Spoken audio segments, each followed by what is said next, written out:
Hello and welcome to this learning module. In this video, we will introduce pre-hospital trauma assessment management considerations. This video is intended to supplement any readings or coursework assigned by your instructor.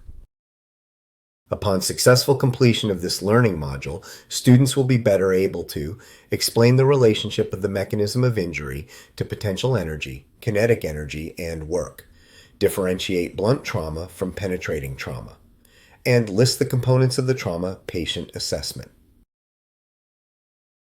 Mechanism of injury refers to the process by which a traumatic event causes damage to the body, while kinematics of trauma is the study of how the forces involved in that event affect the body and predict patterns of injury. Understanding kinematics helps EMS providers anticipate hidden injuries by analyzing the type and direction of force, speed, impact points, and the body's motion during and after the event. For example, in a motor vehicle collision, the mechanism may involve rapid deceleration, compression, or shearing forces that lead to specific injuries such as whiplash, chest trauma from the steering wheel, or internal organ damage from sudden deceleration. By evaluating the mechanism and applying principles of kinematics, responders can have a higher index of suspicion for significant trauma when assessing injury severity, prioritizing care, and making informed treatment and transport decisions. Energy cannot be created or destroyed. It can only be converted or transformed. Potential energy, kinetic energy, and energy of work are fundamental concepts that explain how energy is stored, transferred, and used to cause motion or injury. Potential energy is stored energy that an object possesses due to its position or condition. For example, a person standing on a roof has gravitational potential energy based on their height and weight. If that person falls, the potential energy is converted into kinetic energy, the energy of motion, which increases as the person accelerates toward the ground. Energy of work is the transfer of energy that occurs when a force moves an object or a person over a distance. It is the process by which potential and kinetic energy cause physical change or damage. In trauma, these principles explain how stored or moving energy as from a fall, collision, or projectile is transferred to the body, resulting in tissue damage and injury. Now we are going to talk a little bit about mass and velocity, which equates to weight and speed respectively. In this example from the Prehospital Trauma Life Support Training Program, we see that the amount of kinetic energy produced in a vehicle crash is equivalent to the weight of the driver multiplied by the speed in feet per second squared and divided by 2. So, a 150-pound person traveling at 30 miles per hour or 44 feet per second equates to 145,200 kinetic energy units. If we keep the speed at 30 miles an hour but increase the driver's body weight, that equates to 174,240 kinetic energy units. Lastly, if we take the 150-pound driver from the first example but increase the vehicle speed by 10 miles an hour to 40 miles an hour, this equates to 261,075 kinetic energy units. Based on these numbers, it becomes clear that the vehicle's speed is a more significant factor than the occupant's weight when estimating the amount of kinetic energy that the occupants absorb if they were to crash. The law of inertia states that a body at rest will remain at rest, and a body in motion will remain in motion unless acted upon by an outside force. Also, a greater change of speed, whether acceleration or deceleration, will result in more force being exerted. So when we are driving our vehicle, we prefer to brake gradually because it puts less stress on our body. In instances where we must hit our brakes suddenly, this causes more force to be applied to the body as we jerk forward in our seat belts. Of course, hitting our brakes suddenly is still better than driving into a telephone pole and stopping that way. Unless it meets interference, energy travels in a straight line. Anything that interferes with the travel of kinetic energy can cause it to change direction and form. This becomes important when we think about penetrating wounds such as gunshot wounds. If the bullet strikes a bone inside the body, its trajectory can change. When a vehicle crashes, there are 3 impacts in a vehicle collision. The first impact is the vehicle striking an object. The second impact is the collision of the body against the interior of the car. The third impact is the organ slamming forward and or backward in the body. Energy is absorbed by the body in each of these impacts.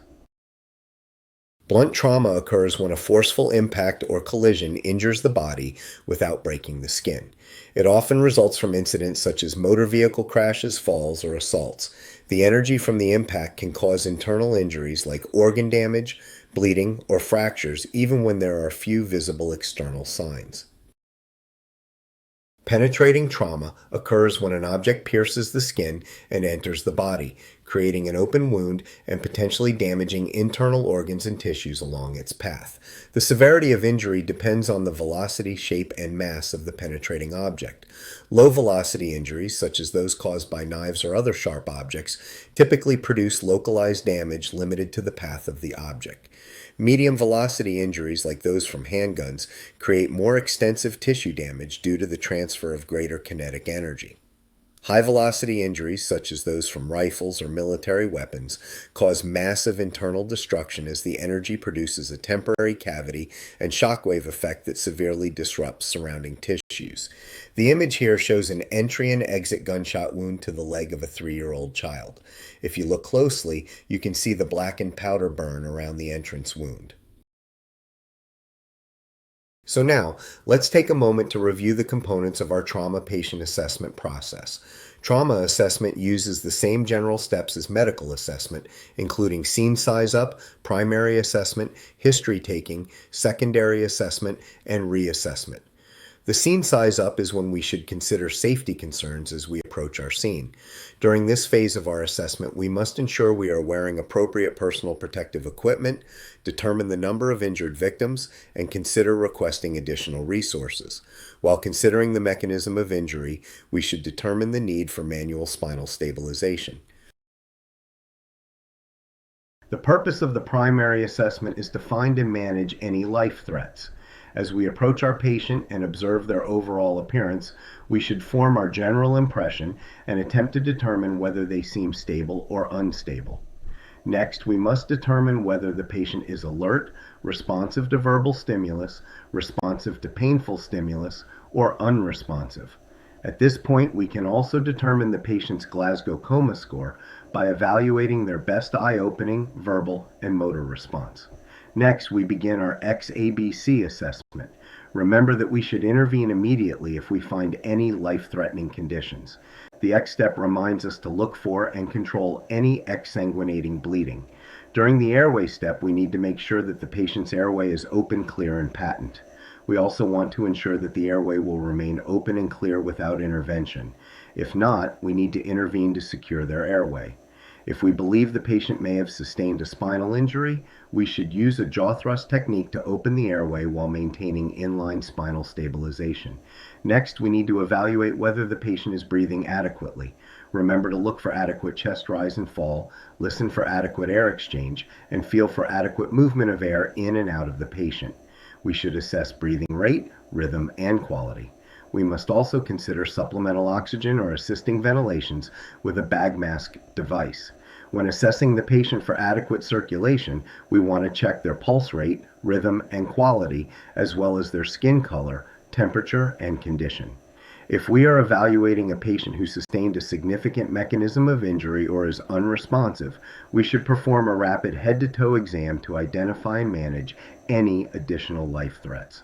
Much like a rapid medical exam, we will systematically assess the patient from head to toe to find and manage any additional life threats. When possible, this should not take more than 90 seconds to complete.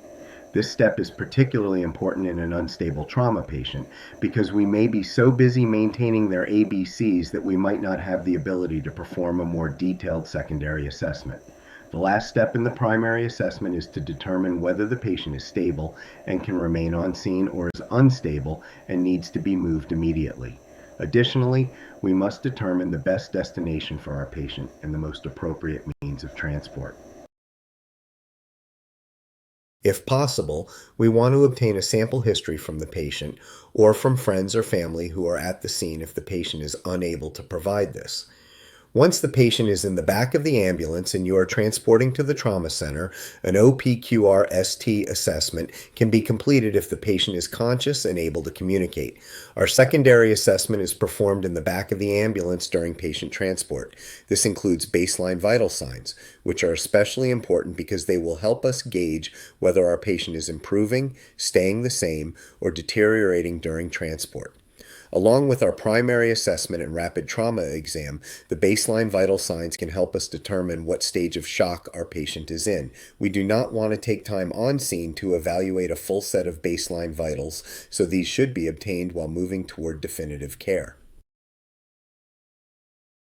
Next, we will proceed to the secondary assessment. If the patient is unstable, unconscious, or has a significant mechanism of injury, the secondary assessment should be done in the back of the ambulance while transporting to definitive care. In this situation, we will complete a detailed head-to-toe secondary assessment. For a patient who is conscious, stable, and able to talk to us, a focused exam based upon their chief complaint is the best way to proceed. For example, if they had a complaint of ankle pain, we do not need to do a full body exam because they can tell us what the problem is.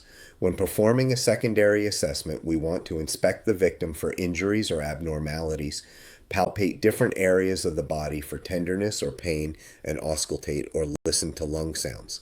We can use the acronym DCAP-BTLS to remind us to look for deformities, contusions, abrasions, penetrating injuries, burns, tenderness, lacerations, and swelling. The last step of the patient assessment is the reassessment. During this phase, we need to reevaluate airway, breathing, and circulation. We also want to recheck the patient's vital signs and compare them to the baseline vitals. If possible, ask the patient whether their chief complaint has improved or is worsening. During reassessment, we also want to check to see that any interventions we have provided are still beneficial to the patient. For example, if we splinted an ankle injury, we want to check to make sure that the splint was not applied too tightly and is now impeding distal circulation. Also, if our patient is on oxygen, we need to make sure that it is still helping them and that the tank has not been depleted. This brings us to the end of this presentation. Here we see the learning objectives for this module. Can you demonstrate each of these objectives? If not, consider going back to review any content that you struggled with. Thank you for watching this learning video.